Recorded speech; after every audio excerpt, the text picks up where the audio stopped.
Hello, hello. Welcome to chapter 23. So the game is almost over. We're almost done here. This is actually the last of the relatively difficult chapters in the game. Now that's not saying a whole lot because there's only 2 more chapters after this, including the last chapter. But nonetheless, this is the last of the relatively threatening chapters. And as such, it's going to take a little while. The middle portion of the video is really sped up because this map has a few features that are really annoying to slog through and just not very entertaining to watch. But the first part of the map, the first half, roughly, is pretty engaging. So this map is covered in wyverns, as we might be used to from the last few chapters. But in addition to that, there are 3 ballistae on the middle island of the map that can reach pretty much the entirety of the map, or at least, you know, wherever you're going to be walking through. And there are also a bunch of druids up the top. I think there's 4 druids that have long-range staves. So they have Berserk, Silence, Sleep, etc. And the boss as well has bolting equipped. So that's all fine and dandy. That village had Corel in it. You might know who Corel is if you've played FE7 or this game before. He's the last character to ever join you in this game, the last recruitable unit. However, you need to speak to him with Fur, and as you may or may not remember at this point in the game, Fur is dead. We actually killed her when we found her because we had no way to recruit her. So, such is life. We won't be getting Corel, but he doesn't really join with anything that's particularly nice anyway, and obviously it didn't matter because you know, this is one of the last chapters in the entire game, so we pretty much have everything we need already. Although this chapter we did spend quite a bit in the shops. Whatever I had left to sell was sold, and whatever I could buy was bought. But in actuality, I don't think I ended up using anything that I bought from the shops, because this is the last chapter where regular weaponry is actually going to be effective. And I basically had enough weaponry already on me to take care of all the enemies on this map. So kind of a waste. Final stat booster of the run going to Marcus there. He'll get a Draco shield there. It just helps, you know. Marcus is kind of, he's not soft, but like he takes a lot of damage from a lot of things because he gets targeted a lot. So I figured I may as well go to him. My other candidates were like units that I don't use anyway. Could have gone to Garret or Ward or whatever, but who cares? Marcus can make better use of it because Marcus is going to see more combat. So here we see the wyverns. We should be pretty used to this.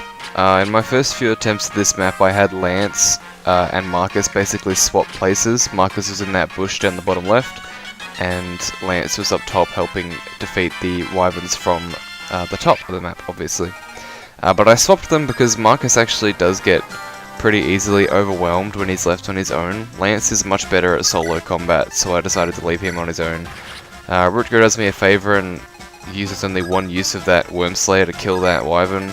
It's really fortunate that he does that because I'm basically out of Worm Slayers at this point, and I think a few more would have been really useful this map. Lilina doesn't actually double that Wyvern Lord. There's a few Wyvern Lords that she doesn't double, unfortunately, but it's fine because, you know, the 4 health is basically dead when I have all these units left to attack them. And Lance and Wolt are going to pretty much handle the left side of the map a-okay. One of these dudes has an Axe Reaver, but it barely even matters because Lance is so good. And Roy is actually able to get a kill with an Iron Sword here on one of these wyverns, so that's pretty cool. It's pretty sweet. Getting some use out of our promoted Lord. The first few turns of this chapter are kind of like a puzzle. You kind of need to use your units in such a way that you're killing like basically all of the wyverns that approach you, because otherwise you're going to get swarmed and overwhelmed. And it really is the most interesting and engaging part of the map. Sorry about that. I'm fairly certain most of the wyverns on the map move. I'm pretty sure all of the wyverns on the map move, except there's a few up the very, very top that don't. So Milady gets a pretty nice level up there. I think she's already strength capped, so that's really good. So yeah, as I was saying, there's a few wyverns at the very top that don't move unless they're aggroed, but everyone else is going to come down towards you. So in terms of, you know, what I can do with my units, it's for the best if I just wait out the initial wyverns and then slowly begin to move up. So the reason I'm moving Garret back and not moving Ward at all is because Ward actually gets one-rounded by wyvern lords. He's that bad. Despite having like 50 something HP and triangle advantage, he will get absolutely shredded by even one wyvern lord, let alone 4 at the same time, you know, even if they're not promoted. So he does actually have the Armads in his inventory right now, which grants 5 extra defense, but I doubt even that would be enough to save his life. And you know, I mean, at the end of the day, I have units other than him that are capable of taking on these wyverns. So we're reaching the end of the wyverns here. The druids also move up a bit, or rather there's a few druids that move up a bit and there's a few that don't. There was actually a Manakete earlier on in the map. There's 2 Manaketes on this map as well. One again will move at the start of the map, we killed him a few turns ago, and the other one is stationary until aggroed at the top of the map. So if you have any dragon effective weaponry or legendary weapons, you can start to bring them this chapter. I brought a few of my own, but I don't end up using too many of them because generic enemies, even if they're as strong as wyverns, aren't really the kind of enemy that are, you know, that require legendary weapon use, and I'll probably need as much as I can get in the next few chapters. Speaking of the next few chapters, there's a few characters here that we actually have to say goodbye to, because the next 2 chapters and the last 2 chapters of the game have a 10 unit limit. So unfortunately, in the next few chapters, in addition to that, there's actually an additional force deployed unit called Fae, or Far in this translation patch, who is a Manakete who we received, I believe it was back in like chapter 16-ish, roughly. So in fact, the amount of units that we can bring is actually only 9. So 4 of our units get cut off from being brought to this map, and unfortunately those 4 units are Rutger, Lance, Sue and Saul. So say goodbye to those guys, because for the rest of the run you're not going to see them after this map until the last chapter, when we actually just look over them. But in terms of combat, this is their last map of actually being useful. It's really unfortunate, I think, that Lance and Rutger can't come, especially Lance, because Lance has pretty much carried this entire run ever since he was promoted, and even a little bit before that. So it's really a huge shame that he's not able to be present in the last few maps, and I was really quite upset about it. But such is life, and that is the rules of the run. That's how it goes. So yeah, if Lance or Rutger were your favourite, or I guess even Sue or Saul, take some time, say goodbye, because they're not going to be present ever again. Almost done with these reinforcements now. I think this is the last group. They're not even reinforcements. I think this is the last group of enemies here. There are actually no reinforcements on this map, so that's pretty lucky. I'm kind of sick of dealing with reinforcements, to be quite honest with you, so I was glad that there weren't any in this map. Roy's actually capable of taking down this druid here, so I have him do that. I was actually just doing the math in my head, like, is that a kill? Is that not a kill? But yeah, it's a kill. And he doesn't have Nosferatu, so that was guaranteed. So our boy Roy is out here actually one-rounding promoted enemies, and look at those stats. He's actually really good. Offensively, he's not like as fast as Rutger or Lance, but he is quite a bit stronger than Lance at this point. Oh, I say quite a bit. He's like 2 points stronger than Lance. But of course he doesn't have a sword or access to 3 different types of weaponry. I said sword. I meant mount. He doesn't have access to a mount. I got like horse and sword mixed up in my head. You know what I meant though, hopefully. Nice crit from Lilina there that didn't matter at all. So we're just cleaning up shop here. So the next section of this map is going to be quite boring. So I've sped it up. I've pretty much sped up the rest of the map until we get to the boss. And that's because there is roughly 29 turns worth of waiting out long range stuff that I kind of have to do before moving forward. So it starts with the ballista. My general strategy for dealing with the ballista is put boars in range, put a healer behind him, and just let him tank each one individually, because you can do that. In previous runs, I did actually have him tank all three at once, but he actually does come relatively close to death doing that. So I figured it's just safer to tank them one by one. In addition, just going to get our final bit of weaponry here. Garret's never going to use that, spoiler alert, because there's not much combat for most of our units left to do here, really. Anyway, moving on here. This is, I mean, I guess I could have gone a bit faster than this if I really wanted to, but you know, I've retried this map before and I didn't feel like it. This is the safest way to do it.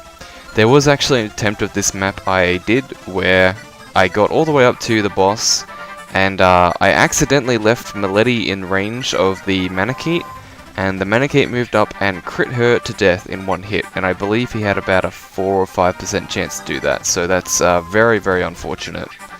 Super unlucky. But this map isn't so much difficult as it is tedious. We've seen a few maps of similar design throughout our playthrough so far, so this shouldn't be foreign to you if you've watched the playthrough up to this point. Although it is definitely... This is probably as good a send-off as the game will ever give us. Like, this is really the epitome of this game. Wyverns and long-range stuff that you can't fight back against. So, in a way, it's thematically fitting, but it's also still really annoying. We'll aggro these wyverns. Lilina actually crit the wyvern lord, so that's nice. And the ballistae are dealt with at this point, so the next thing to do is take care of this Manakete. I think I said earlier that there are 2 Manaketes on the map. There are actually 3. The first one moves, but the last 2 don't unless provoked. So my strategy for this dude is have Lilina kill him, which is not so much a strategy as it is just like a default plan. And Lilina also, upon killing him, will be put into precisely the range where she can attract two of the long-range staves, so we can begin to get rid of those uses here. These wyverns are actually really annoying because they will fight you in the mountains where you can't reach them. So luckily Milady can just barely one-round that one by the skin of her teeth. They, in past runs, had been more difficult than that because I sent Milady up into the mountains to fight them, and Milady got slept. So Milady just got gangbanged by like 4 wyverns for a few turns until she woke up and proceeded to slaughter them all. But yeah, such is life. A few more wyverns are going to get pulled here, and Lilina will luckily dodge that sleep, but she won't dodge the second one. So she burned 2 uses of sleep here, and that's fine. We'll have her wake up thanks to Saul. I think I actually bought 2 restore staves in the shop of this chapter, and that's because my only restore staff that I have left actually only has a few uses left, and it wouldn't even be enough. So thank God that that restore staves are available this chapter.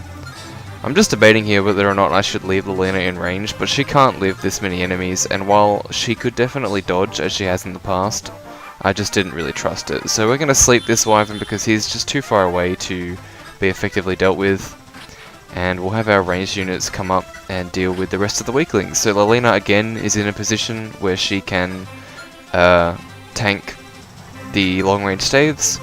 Unfortunately I couldn't kill that other wyvern, and he almost killed Niime. If Niime was not in a bush that turn, she would 100% have died, but luckily the single extra point of defense you get from being in a bush kept her alive. And we'll have Milady one-round that wyvern lord with the Brave Lance. That's probably the last kill the Brave Lance ever gets, although I'm probably lying through my teeth because chances are I use it to kill like an archer or something. So Milady unfortunately is going to get slept, much like my last run, but unlike my last run there are no enemies left to actually attack her. And so we're fine to spend a few more turns here, just chilling and waiting out the uses of the staves. A few of them are already gone it seems, so we're going to move up a bit and start tanking the rest of them. In addition, these wyverns are going to move. For some reason they try to berserk Sue, I don't really know why. But it's fine because Sue will go on to kill that wyvern there. And we can afford to move up even more. So where Lance is right now is actually pretty important. Because he's in range of bolting right now. Or he will be actually, not right now, but in a few turns time after this berserk stuff is gone. He's going to put himself in range of Brynja's bolting tome. So The reason I do this, of course, is so that we can just wear it out. It's going to be kind of hard to surround her and fight her while she's hailing bolting at us. And luckily enough, all the druids in front of the boss don't actually move. In fact, none of the enemies in front of the boss move. It's really kind of...